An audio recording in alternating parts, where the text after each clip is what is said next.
اعوذ باللہ من الشیطان الرجیم ذالک الکتاب لا ریب فیہ ھدی للمتقین، سورۃ البقرہ آیت نمبر 2۔ یہ کتاب قرآن مجید، اس میں کچھ شک نہیں کہ کلام اللہ ہے، اللہ کا کلام ہے، کلام خدا ہے، خدا سے ڈرنے والوں کی یہ رہنما ہے، اس میں کوئی شک نہیں، اور یہ ہدایت ہے متقین کے لیے، اللہ سے ڈرنے والوں کی رہنما ہے۔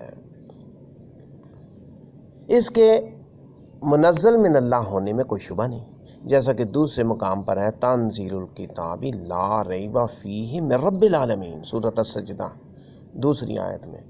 بعض علماء نے کہا ہے کہ یہ خبر بمانی نہیں ہے، یہ خبر بمانی نہیں ہے، ای لا ترتابوا فیہ، اس میں شک نہ کرو، علاوہ ازیں اس میں جو واقعات بیان کیے گئے ہیں، ان کی صداقت میں جو احکام و مسائل بیان کیے گئے، ان سے انسانیت کی فلاح و نجات وابستہ ہونے میں، اور جو عقائد توحید و رسالت اور معاد کے بارے میں بیان کیے گئے، ان کے برحق ہونے میں کوئی شک و شبہ نہیں۔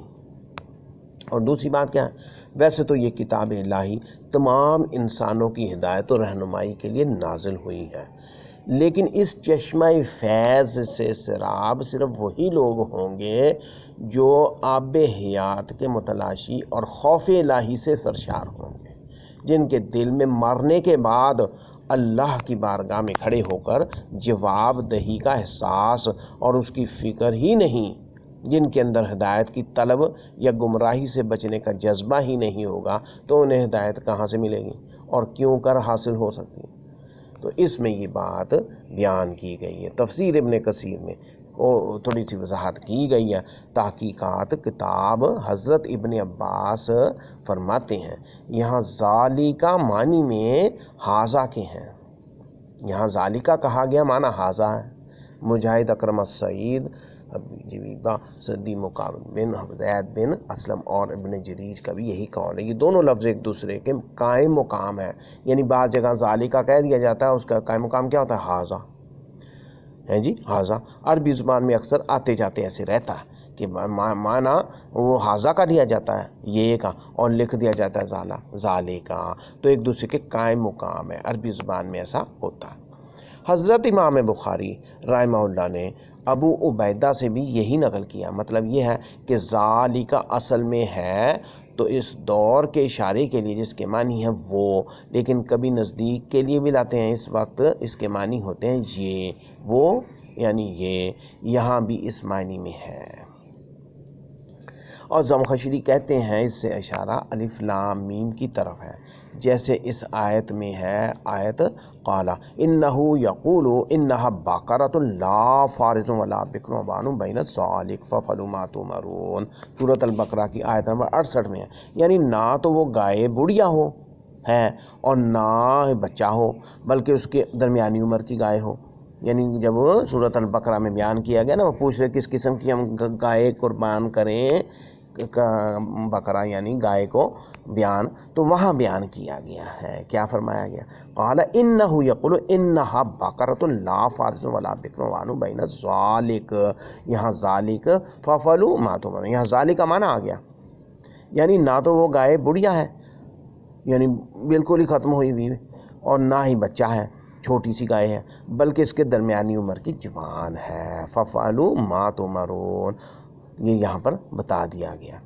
اور دوسری جگہ فرمایا آیت ذالکم حکم اللہ یحکم بینکم واللہ علیم حکیم، سورۃ الممتحنہ آیت نمبر 10 میں، یہی ہے اللہ کا حکم جو تمہارے درمیان حکم کرتا ہے، یہی ہے اللہ کا حکم جو تمہارے درمیان حکم کرتا ہے۔ اور ایک اور جگہ فرمایا، آیت کیا؟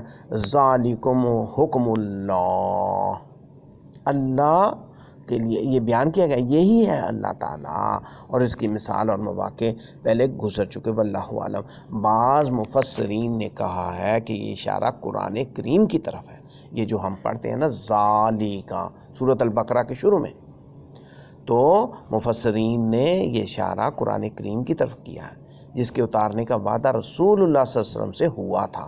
بعض نے تو تورات کی طرف، کسی نے انجیل کی طرف بھی اشارہ بتایا، اور اسی طرح کے 10 قول ہیں، لیکن ان کو اکثر مفسرین نے بھی ضعیف قرار دیا۔ واللہ عالم۔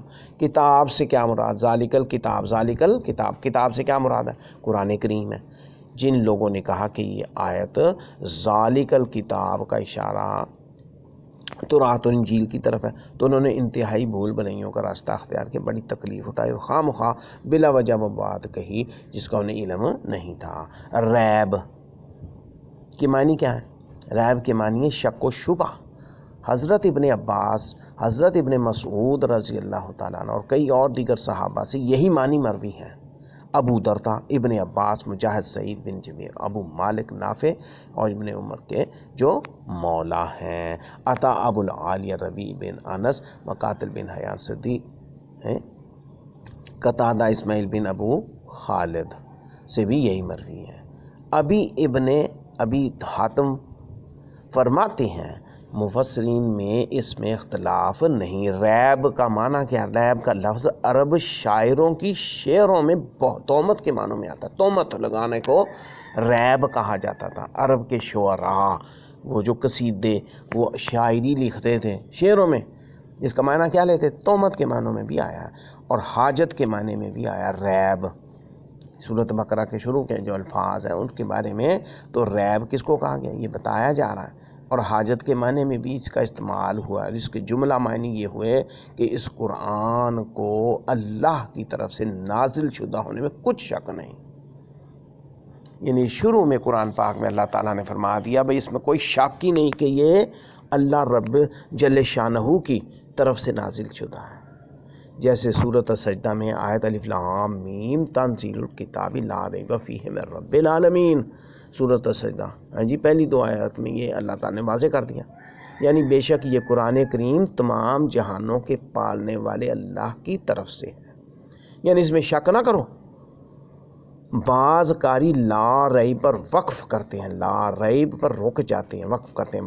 قاری کا مطلب ہے یعنی قرآن پڑھنے والے لا ریب یہاں رک جاتے ہیں، اور آیت فیہ ھدی للمتقین کو الگ جملہ، الگ آیت کی طرح ملا کے پڑھتے ہیں، لیکن آیت لا ریب فیہ پر ٹھہرنا بہت بہتر ہے۔ لا ریب پر نہیں رکنا، لا ریب فیہ یہاں رکنا، یہاں ٹھہرنا بہت بہتر ہے، کیونکہ یہی مضمون اسی طرح کا معنی سورۃ سجدہ کے آیت میں بھی موجود ہے، اور اس میں بنسبت فیہ ھدن کے زیادہ مبالغہ ہے۔ ھدی نحوی اعتبار سے صفت ہے اور مرفوع ہو سکتا ہے، اور حال کی معنی پر منصوب بھی ہو سکتا ہے، تو اس وجہ سے اس جگہ ہدایت کو متقیوں کے ساتھ مخصوص کیا گیا ہے۔ بھئی ہدایت کس کے لیے؟ جو اللہ سے ڈرے گا۔ ڈرے گا کیا مطلب؟ کہ وہ اس کو پتہ ہے کہ اللہ کے حضور میں نے حاضر ہونا، پیش ہونا، جو کرنا ہے وہ میرے سے پوچھے گا، پکڑے گا، تو یہ ہے متقی۔ اس جگہ ہدایت کو متقیوں کے ساتھ مخصوص کیا گیا۔ جیسے دوسری جگہ فرمایا، آیت کیا ہے؟ قل هو للذین آمنوا ھدی وشفاء والذین لا یؤمنون فی آذانہم وقر وہو علیہم امن اولئک ینادون من مکان بعید، سورۃ فصلت میں 44 نمبر آیت 44۔ یعنی یہ قرآن ہدایت و شفا ہے ایمان والوں کے لیے۔ قرآن سے اگر شفا لینی ہے تو پہلے ایمان لانا ہوگا، یہ ماننا ہوگا کہ اللہ ہے اور ہمارا رب ہے، وہ ہمارا خالق ہے، پھر ہمیں قرآن سے شفا بھی ملنی ہے جی۔ تو اس وجہ سے یہ قرآن ہدایت اور شفا ہے ایمان والوں کے لیے، اور بے ایمانوں کے کان بوجھل ہیں اور آنکھیں اندھی ہیں، یہ بہت دور سے پکارتے ہیں۔ اور فرمایا آیت وَنَزَّلُ مِنَ الْقُرْآنِ مَا هُوَ شِفَاءٌ وَرَحْمَةٌ لِّلْمُؤْمِنِينَ وَنُنَزِّلُ مِنَ الْقُرْآنِ مَا هُوَ شِفَاءٌ وَرَحْمَةٌ لِّلْمُؤْمِنِينَ۔ یہ اللہ تعالیٰ خود فرمایا قرآن بھرا پڑا ہے بھائی شفا سے، رحمت سے، لیکن کس کے لیے؟ للمومنین، سورۃ الاسراء میں 82 نمبر آیت میں، یعنی یہ قرآن ایمانداروں کے لیے شفا اور رحمت ہے۔ یہ قرآن ایمان والوں کے لیے، ایمانداروں کے لیے شفا ہے اور رحمت ہے، اور ظالم لوگ تو اپنے خسارے میں ہی بڑھتے جاتے ہیں۔ اور اسی مضمون کی اور آیتیں بھی اس کے موجود ہیں قرآن پاک میں۔ ان سب کا مطلب یہ ہے کہ قرآن کریم خود ہدایت اور محض ہدایت ہے اور سب کے لیے ہے، لیکن اس ہدایت سے نفع کون اٹھائے گا؟ نفع اٹھانے والے صرف نیک بخت مومن ہیں، ایمان والے ہیں، جیسے فرمایا آیت میں یا ایھا الناس قد جاءتکم موعظۃ من ربکم وشفاء لما فی الصدور وَهُدًى وَرَحْمَةً لِّلْمُؤْمِنِينَ۔ سورۃ یونس 57 نمبر آیت میں تمہارے پاس اللہ تعالیٰ کی نصیحت اور سینے کی بیماریوں کی شفا آ چکی ہے، جو مومنوں کے لیے شفا اور رحمت ہے۔ اور ابن عباس ابن مسعود فرماتے ہیں متقین کی تعریف کیا ہے؟ متقی وہ ہے جو ایمان لا کر شرک سے دور رہ کر اللہ تعالیٰ کے احکام بجا لائیں۔ متقین کون ہے؟ متقی فرمایا نا میں متقیوں کا فائدہ ہونا، مومنین جو ہے وہ قرآن سے ہدایت فائدہ حاصل کریں گے۔ تو متقی وہ ہیں جو ایمان لا کر شرک سے دور رہ کر اللہ تعالیٰ کے احکام بجا لائیں۔ ایک اور روایت میں ہے متقی وہ لوگ ہیں جو اللہ تعالیٰ کے عذابوں سے ڈر کر ہدایت کو نہیں چھوڑتے۔ بھئی جب عذاب آ جاتا ہے تو پھر ان عذابوں سے ڈر کے پھر اللہ کی ہدایت کو چھوڑ دیتے ہیں۔ اور کئی لوگ اکثر زیادہ آج کل میڈیا میں چل رہا ہے جی، وہ کافر ہو جاتے ہیں، کوئی عیسائی بن گیا، کوئی دوسرا بن گیا ہے جی، انہوں نے دیکھا بھی دین میں سختی ہے یا کوئی عذاب سے یا کوئی چیز سے ہے۔ تو جو اللہ تعالیٰ کے عذابوں سے ڈر کر ہدایت کو نہیں چھوڑتے وہ متقین ہیں، اور اس کی رحمت کی امید رکھ کر اس کی طرف سے جو نازل ہوا اسے سچا جانتے ہیں۔ حضرت حسن بصری رحمہ اللہ فرماتے ہیں متقی وہ ہے جو حرام سے بچے اور فرائض بجا لائے۔ جو اللہ تعالیٰ نے حکم دے دیا، فرض کر دیا، فرائض قرار دے دیے، اس پر عمل پیرا ہو جائے اور حرام سے بچے۔ اور قرآن کہتا ہے حرام واضح ہے، اور اپنے دل سے پوچھو نا، آج حرام کاریاں کئی طرح کی ہو رہی ہیں، اللہ تعالیٰ محفوظ فرمائے۔ حضرت اعمش حضرت ابو بکر بن عیاش سے سوال کرتے ہیں متقی کون ہے؟ متقی آپ یہی جواب دیتے ہیں۔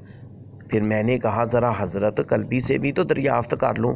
وہ کہتے ہیں متقی وہ ہیں جو کبیرہ گناہوں سے بچیں۔ اس پر دونوں کا اتفاق ہوتا ہے۔ قتادہ فرماتے ہیں متقی وہ ہے جس کا وصف اللہ تعالیٰ نے خود اس آیت کے بعد بیان فرمایا۔ کیا آیت ہے؟ الذین یؤمنون بالغیب ویقیمون الصلاۃ ومما رزقناہم ینفقون۔ سورۃ بقرہ کی 3 آیت میں اللہ تعالیٰ نے متقیوں کا خود ہی کھول کے آگے بیان کر دیا۔ ایک بات کی جا رہی نا، اس کا ذکر ساتھ ہی آگے ہوتا ہے۔ جیسے کسی کا انٹرو کرایا جائے نا تو آگے بتایا جاتا کہ بھئی یہ جیسے علی خان آگے لکھیں گے BA پاس، تو اس کا تعارف ہے کہ بھئی پڑھا لکھا ہے BA پاس۔ تو اس طرح کیا فرمایا؟ متقین للمتقین الذین یؤمنون بالغیب ویقیمون الصلاۃ ومما رزقناہم ینفقون۔ امام ابن جریر فرماتے ہیں کہ یہ سب اوصاف متقیوں میں جمع ہوتے ہیں۔ ترمذی شریف اور ابن ماجہ شریف کی حدیث میں ہے رسول اللہ صلی اللہ علیہ وسلم فرماتے ہیں بندہ حقیقی متقی نہیں ہو سکتا جب تک کہ ان چیزوں کو نہ چھوڑ دے۔ اللہ کی عبادت کرتے جانا اور شرک کو، بدعات کو، خرافات کو اور اپنے دل من چاہی چیزوں کو، ان کو نہ چھوڑنا، پھر وہ کیسے متقی بنے گا؟ ہیں جی، تو جب تک ان چیزوں کو نہ چھوڑ دے جن میں حرج نہیں، اس خوف سے کہ کہیں وہ حرج میں گرفتار نہ ہو جائے، اور کئی ایسی چیزیں اس میں کیا حرج ہے، تو شک میں نہیں پڑنا، تو یہ پکا یقین رکھتے ہوئے یہ ساری چیزیں تو متقی کی یہ صفات میں شامل ہے۔ امام ترمذی سے حسن غریب کہتے ہیں اس حدیث کو۔ ابن ابی حاتم میں ہے حضرت معاذ فرماتے ہیں جب کہ لوگ ایک میدان میں قیامت کے دن روک لیے جائیں گے، اللہ اللہ اللہ اللہ، کہ لوگوں کو روک دیا جائے گا، کھڑے کر دیا جائے گا، لائنوں میں کھڑے کر دیا جائے گا، ننگے بدن، ننگے سر، ننگے پیر، قیامت کے دن روک لیے جائیں گے، کسی پاسے نہیں جا سکتے۔ کیا فرماتے ہیں حضرت معاذ فرماتے ہیں، ابن ابی حاتم حدیث شریف کی کتاب ہے، اس میں یہ موجود ہے۔ حضرت معاذ فرماتے ہیں جب کہ لوگ ایک میدان میں قیامت کے دن روک لیے جائیں گے، اس وقت ایک پکارنے والا پکارے گا کہ متقی کہاں ہیں؟ اللہ اللہ اللہ، متقی۔ اس آواز پر وہ لوگ کھڑے ہوں گے اور اللہ تعالیٰ اپنے بازو میں ان کو لے لے گا، سبحان اللہ، اور بے حجاب انہیں اپنے دیدار سے مشرف فرمائے گا۔ سبحان اللہ سبحان اللہ۔ ابو عفیف نے پوچھا حضرت متقی کون لوگ ہیں؟ آپ نے فرمایا جو لوگ شرک اور بت پرستی سے بچیں اور دل کے اندر جو بت پالا ہوا ہو، ہاں جی، خام خیالی میں پڑھنا، ایک تو پتھر کے بت ہیں اور ذہن کے بنائے ہوئے ہیں آستانے اور دل میں اور اس طرح سے، اور نظریں اور نیازیں، اور دوسری سے اللہ کے علاوہ دل میں کسی کو نہیں پالنا۔ یہ چیز ہے اللہ اور رسول، لا الہ الا اللہ محمد رسول اللہ، اور دل میں کسی کی بڑائی رکھنا کہ بھئی جیسے اللہ تعالیٰ وہ بھی کرنے والا بھرنے والا وہ بھی کر سکتا، نہیں۔ تو فرمایا آپ نے فرمایا جو لوگ شرک اور بت پرستی سے بچیں اور اللہ کی خالص عبادت کریں۔ اللہ کی خالص عبادت کیا ہے؟ وہ کوئی دکھاوا ہی نہ ہو، کوئی دل میں بڑائی نہ ہو، کوئی کچھ نہ ہو، یہ ہو کہ اوپر اللہ عرش پر ہمیں دیکھ رہا ہے، ہم اس کی تابعداری کریں، اس کی پیروی کریں، اس کو راضی کریں، جی۔ تو آپ نے فرمایا جو لوگ شرک اور بت پرستی سے بچیں اور اللہ کی خالص عبادت کریں وہ اسی عزت کے ساتھ جنت میں پہنچائے جائیں گے۔ ہدایت کی وضاحت، یہ دوسرا مفہوم شروع ہوا ہے، دوسرا بیان اس آیت میں ہے۔ ہدایت کی وضاحت کیا ہے؟ ہدایت کے معنی کبھی تو دل میں ایمان پیوست ہو جانے کے آتے ہیں۔ ہدایت کیا ہے؟ کہ دل میں ایمان پکا ہو جانا، راسخ ہو جانا۔ ایسی ہدایت پر تو سوائے اللہ جل شانہ کی مہربانی کے کوئی قدرت نہیں رکھتا کہ دل میں ایمان ہو، کوئی کچھ ہو جائے تو وہ دل سے اس چیز کو ٹھکرا دے کہ نہیں یہ اللہ کی طرف سے ہے، ہاں جی۔ تو یہ تو اللہ کی مہربانی سے، اللہ کی کرامت سے اور اللہ کی عطا سے ہو سکتا ہے۔ فرمان ہے آیت میں انک لا تہدی من احببت ولکن اللہ یہدی من یشاء وہو اعلم بالمہتدین، سورۃ القصص میں 56 نمبر آیت میں کیا فرمایا؟ یعنی اے نبی جسے تو چاہے ہدایت نہیں دے سکتا۔ اللہ اللہ اللہ، یہ قرآن ہے، قرآن اللہ تعالیٰ نبی پاک کو فرما رہے ہیں کہ جس کو تمہارے دل میں آتا ہے نا، بڑا پیارا لگتا ہے، اس کو ہدایت مل جائے، ہیں جی۔ کیا فرمایا کہ یعنی اے نبی جسے تم چاہو ہدایت نہیں دے سکتے، فرماتا ہے آیت میں لیس علیک ہداہم، تجھے پر ان کی ہدایت لازم نہیں۔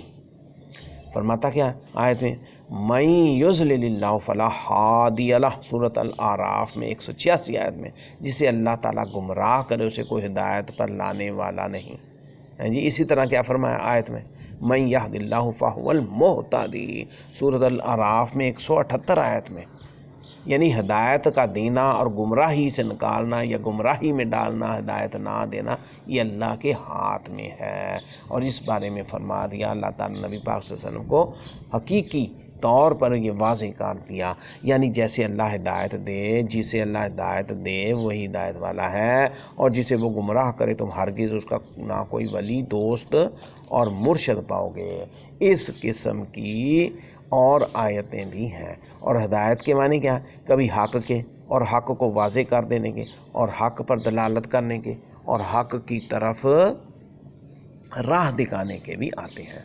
اللہ تعالیٰ فرماتا ہے آیت میں کیا؟ وَإِنَّكَ لَتَهْدِي إِلَىٰ صِرَاطٍ مُسْتَقِيمٍ، سورۃ الشورى 52 نمبر آیت میں، یعنی تو یقیناً سیدھی راہ کی رہبری کرتا ہے۔ اور فرمایا آیت میں انما انت منذر وَلِكُلِّ قَوْمٍ ہاد، سورۃ الرعد میں 7 نمبر آیت میں، یعنی تو صرف ڈرانے والا ہے اور ہر قوم کے لیے کوئی ہادی ہے۔ اور جگہ فرمایا دوسری جگہ آیت کیا ہے؟ کیا فرمایا؟ وَأَمَّا ثَمُودُ فَهَدَيْنَاهُمْ، سورۃ فصلت میں، وَأَمَّا ثَمُودُ فَهَدَيْنَاهُمْ، سورۃ فصلت 17 نمبر آیت میں 17، یعنی ہم نے سمودیوں کو ہدایت دکھائی لیکن انہوں نے اندھے پن کو ہدایت پر ترجیح دے کر، اندھے پن پر ترجیح دے، یعنی سمودیوں کو اللہ تعالیٰ نے ہدایت دکھائی تھی کہ حق بات یہ ہے لیکن وہ اندھے بنے رہے۔ تو ایک اور جگہ فرماتا ہے آیت وَهَدَيْنَاهُ النَّجْدَيْنِ، سورۃ البلد 10 نمبر میں، ہم نے اسے دونوں راہیں دکھائیں، یعنی بھلائی کی اور برائی کی، سورۃ البلد میں، یعنی انسان کو یہ چیزیں دونوں دکھا دی ہیں، بھئی یہ غلط ہے یہ صحیح ہے، یہ بھلائی کی راہ ہے یہ برائی کی ہے۔ تو تقویٰ کے اصل معنی بری چیزوں سے بچنے کی ہیں، اصل میں یہ واقعی قوا ہے، قوا۔ تقوی کیا ہے؟ وقوا یعنی ہے، وقایت سے ماخوذ ہے، وقوا وقایت اس سے ماخوذ ہے۔ نابغہ وغیرہ کے اشعار میں بھی آیا۔ حضرت ابن ابی کعب نے حضرت عمر بن خطاب سے پوچھا کہ تقوی کیا ہے؟ انہوں نے کہا کبھی کانٹے دار راستے میں چلے ہو، جیسے وہاں کپڑوں کو اور جسم کو سمیٹتے بچاتے ہو، ایسے ہی گناہوں سے بال بال بچنے کا نام تقوی ہے۔ تو گناہوں سے بچنا اور سمیٹ کے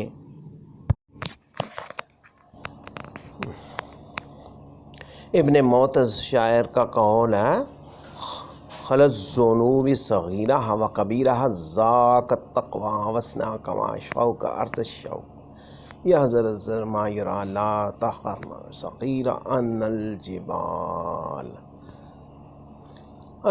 من اللہ سے، یعنی چھوٹے اور بڑے اور سب گناہوں کو چھوڑ دو، یہی تقوی ہے۔ ایسے رہو جیسے کانٹوں والی راہ پر چلنے والا انسان، چھوٹے گناہ کو بھی ہلکا نہ سمجھو۔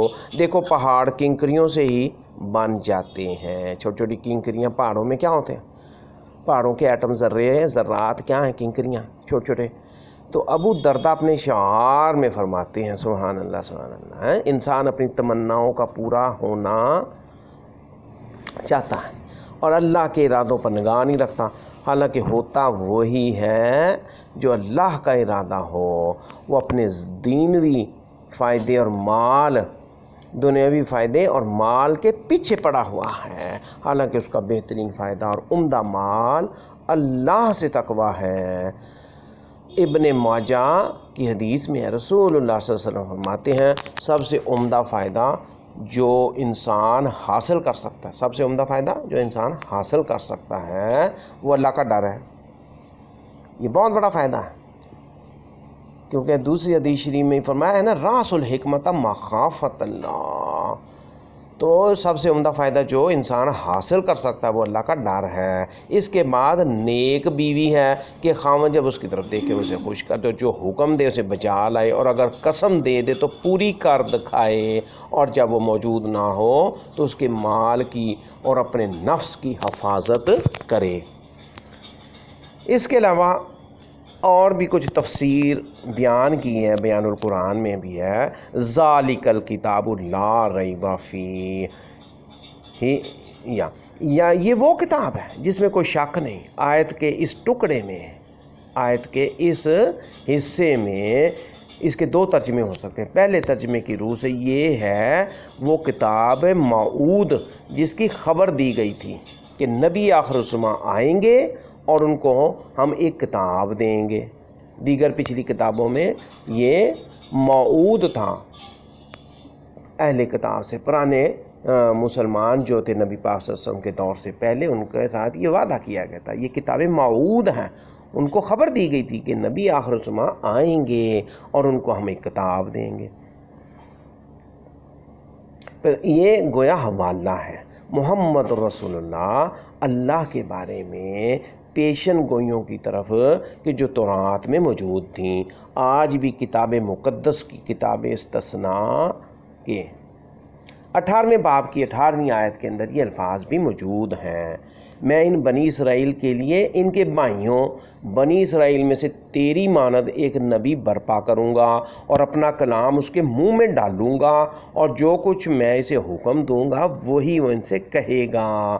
تو یہ بائبل میں ہے، بائبل میں حضرت محمد مصطفیٰ صلی اللہ علیہ وسلم کی پیشن گوئیاں تھیں کہ ان کے بارے میں۔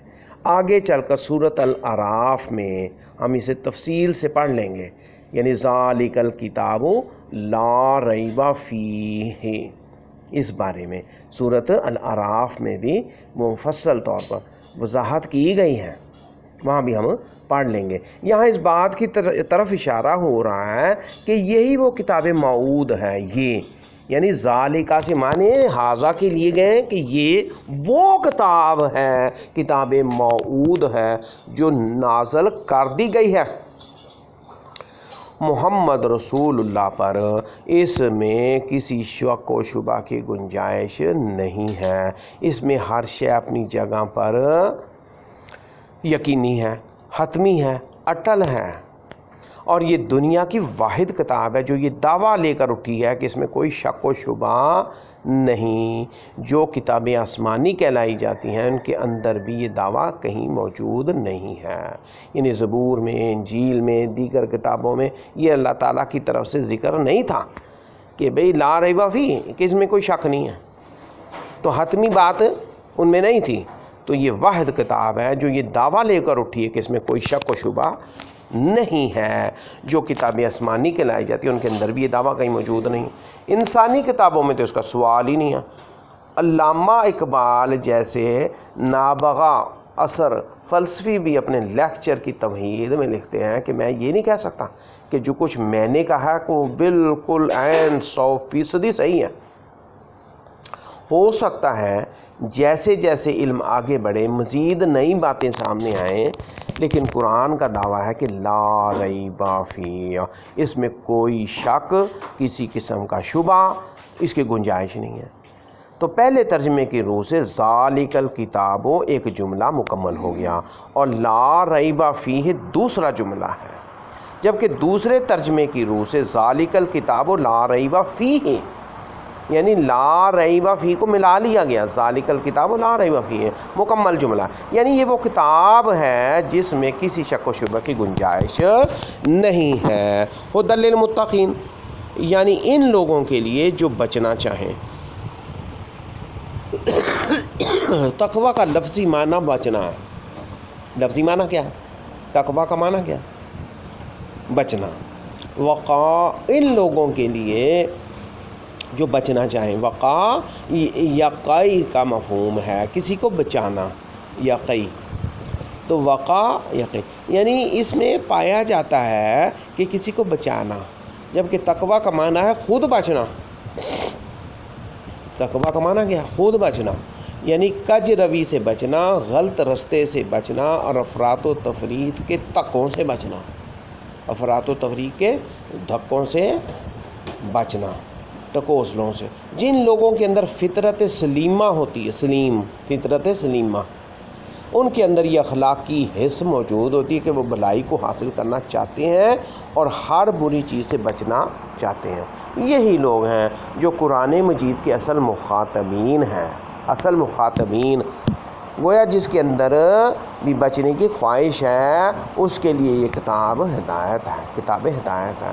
جو ذرا سا بھی یہ یقین رکھتا ہے کہ اب ہمیں اس کا حساب دینا ہے، اٹھ کے کھڑے ہونا ہے اور اللہ کے آگے جواب دہی ہوگی اور اللہ تعالیٰ ہم سے پوچھے گا، یہ ڈر اگر تھوڑا سا بھی ہے جی، تو اس کے لیے یہ کتاب ہدایت کی کتاب ہے. ان کے لیے یہ بیان کیا گیا ہے. سورۃ الفاتحہ میں ہماری فطرت کی ترجمانی کی گئی تھی اور ہم سے یہ کہلوایا گیا تھا اہدنا الصراط المستقیم، اے پروردگارا ہمیں سیدھے راستے کی ہدایت بخش دے. آیت ذیلی میں مطالعہ گویا اس کا جواب ہے. یعنی ذالک الکتابوں میں اس میں یہاں کہا گیا ہے، اللہ تعالیٰ خود فرما رہے ہیں. وہاں ہم نے کہا تھا کہ ہمیں سیدھا راستہ دکھا، تو یہاں اللہ تعالیٰ نے فرما دیا کہ یہی وہ کتاب ہے. ذالک الکتاب لا ریب فیہ ھدی للمتقین. جی لو وہ کتاب موجود ہے کہ جس میں کسی شک و شبہ کی گنجائش نہیں ہے، اور یہ ان تمام لوگوں کے لیے ہدایت کے تقاضوں کے اعتبار سے کفایت کرتی ہے جن میں غلط روی سے بچنے کی خواہش اور مواد اور عنصر موجود ہے. وہ لوگ کون ہیں؟ اب یہاں دیکھیے تعویل خاص کا معاملہ آ جائے گا کہ اس وقت رسول اللہ صلی اللہ علیہ وسلم کی 13 برس کی محنت کے نتیجے میں مہاجرین کے انصار کی ایک جماعت وجود میں آ گئی.